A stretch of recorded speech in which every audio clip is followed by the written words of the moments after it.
In this video, I will guide you on how to return Shein items.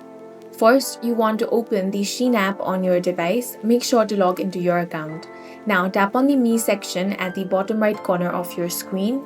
Then tap on My Orders. Now find the order that you want to return. You have 30 days from the delivery date to return most items. Once you have found the order that you want to return, tap on Return Items, then select the items and choose your reason. Now select your return shipping method and choose your refund method. Then you want to submit the request. Once that is done, go to Return and Refund Record. Now download and print the shipping label or save the QR code.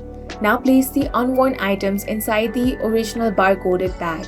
Pack them into a shipping box or bag covering all labels. Attach the printed label or bring the QR code to your phone.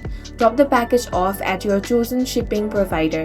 Keep your drop-off receipt to track your refund status.